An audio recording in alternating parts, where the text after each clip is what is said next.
स्त्री याजक भाग 1 में हम देख रहे थे, क्या स्त्री बपतिस्मा दे सकती है? पुराने नियम के याजक नए नियम के पास्टर होते हैं और वह पुराने नियम में एक रस्म निभाई जाती थी। वह रस्म यह था कि मेमना को धोया जाता था प्रत्येक पाप बलि के पीछे या पहले।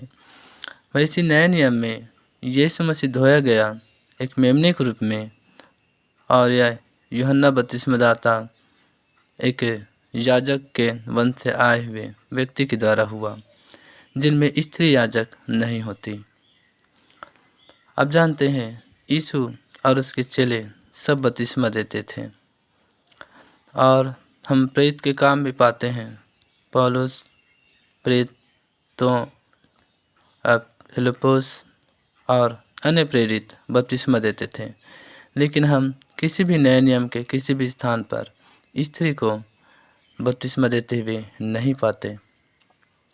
तब हम ये जानते हैं कि एक स्त्री याजक नहीं होती जो बपतिस्मा दे। और पुराने नियम में हम तंबू की सेवा में किसी स्त्री याजक को नहीं देखते।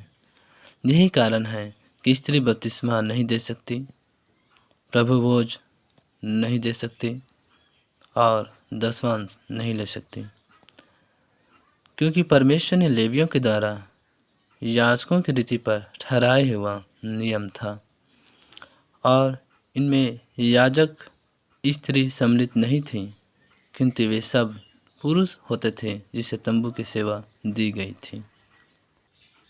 अब हम प्रभु भोज की बात करें तो याजक ही प्रभु भोज देता था या याजकों की रोटी तोड़ कर देता था और वे सब खाते थे। यीशु मसीह दाऊद के वंश से हुआ, यहूदा के वंश से हुआ, लेकिन वह अनंत काल तक ठहराया गया एक याजक था इब्रानी किताब के हिसाब से। लेकिन वह पुरुष था, वह स्त्री नहीं थी, और इसलिए याजक की जो रीति है वह स्त्री को सौंपी नहीं गई है, किंतु पुरुष को सौंपी गई है। इसलिए प्रभु भोज केवल पुरुष ही दे सकता है, न कि स्त्री। यहाँ पर पुराने नियम में परमेश्वर ने अब्राहम को प्रभु भोज दिया, और वह एक याजक रीति था, और यह पुरुष के द्वारा की गई। और अन्य हम मूसा की किताबों में भी पाते हैं कि ये कार्य सेवकाई याजकों के द्वारा तंबू की सेवा, रोटी तोड़ी जाना पुरुष को सौंपी गई थी। इसलिए स्त्री प्रभु भोज दे नहीं सकती, क्योंकि हम बाइबल में कहीं पास नमूना नहीं पाते कि एक स्त्री प्रभु भोज दी हुई हो, क्योंकि वो बपतिस्मा नहीं दे सकती, देती है तो फिर वो प्रभु भोज कैसे दे सकती है। इसलिए हम ये जानते हैं कि वचन सिद्ध है और वह एक लय में चलती है। पुराना नियम नए नियम के प्रति छाया है। यदि प्रति छाया इस बात की अनुमति नहीं देती कि एक स्त्री याजक हो और वो प्रभु भोज दे, बपतिस्मा दे, तो फिर नए नियम में बपतिस्मा कैसे दे सकती है और प्रभु भोज कैसे दे सकती है? आमीन। सो प्रभु भोज देना और बपतिस्मा देना यह पुरुषों के अधिकार में प्रभु ने सौंपा है। God bless you. प्रभु आपको आशीष दे। आमीन। क्योंकि एक भी नमूना आप दिखा दें जहाँ पास स्त्री याजक हुई हो और स्त्री प्रचारक हुई हो, लोग उस स्थान को कोट करते हैं जहाँ दबोरा और अन्य स्त्री भजदक्तनी और वे न्याय हुई, लेकिन वह कलीसिया व्यवस्था प्रबंध में नहीं थी। जब पुराने रीत चली गई तो उसके साथ वह याजक विधि भी चली गई, लेकिन याजक विधि में कुछ बातें रह गई। वह था बपतिस्मा देना, प्रभु भोज देना, दसवांश लेना।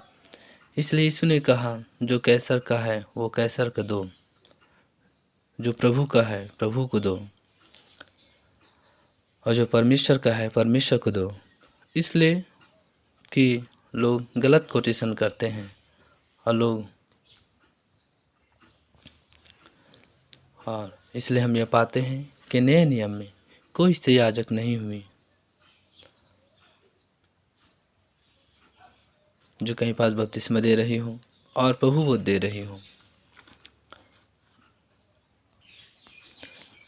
इसलिए आप मुझे कहीं पास याजकी सेवा दिखाएं जो स्त्री को सौंपी हो। अतः आप ऐसा नहीं कर सकते, क्योंकि बाइबल का नियम यह है कि वो वचन एक दूसरे के साथ मिलान खाए और एक सिद्ध में आगे बढ़े। इसलिए देखिए, उसके प्रभु की सेवा कोई मजाक ठट्ठा नहीं है। और आज सुनने में बहुत तेरी स्त्री जो ऐसा कर रही है, जो स्त्री प्रचारक बनी हुई है, उसे बपतिस्मा दे रही है, प्रभु बोझ दे रही है, तो वो ऐसा इसलिए है क्योंकि कुछ स्त्रियों ने गलत नमूना दी, उन्होंने उसे अपनाया, आशीर्वेद भरमाए गए हैं। यही कारण है कि आज स्त्री याजक नहीं होनी चाहिए, लेकिन होती है इस दुनिया में, ऐसा कर रहे हैं लोग।